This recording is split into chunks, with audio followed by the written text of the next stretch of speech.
What happens here on Santa Rosa Island is that late in the afternoon during the summer months, as the land cools down, the fog moves in from the ocean and blankets the landscape and stays there all night and then moves off during the next day as the land heats up. In the olden days, before the ranching, there were shrubs here on the island and they captured the fog moisture. The shrubs would stick their leaves and twigs up in the air, and droplets of fog would condense on these leaves and twigs and drip to the ground. Those plants are gone now, and that capacity has been lost. And so instead of watering the ground during the night, the fog just blows by the island and doesn't deposit moisture here. And the soils are dry. So a seed that falls on the ground is falling in a dry place.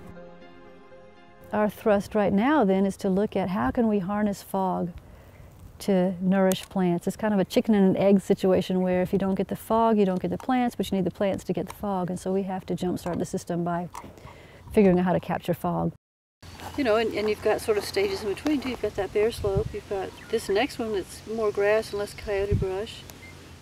We're also looking with rain gauges that we've adapted to fog monitors to find out how much fog moisture actually drips down through the canopies of various kinds of trees, and how much drips down through artificial structures that we've been putting out. So our thinking is that we can identify these places where there's pretty reliable fog. We can capture it by putting up mesh netting, fencing structures, cages, whatever, to allow the fog to condense and plant plants at the bases of those structures, and thereby have the fog water our plants for us.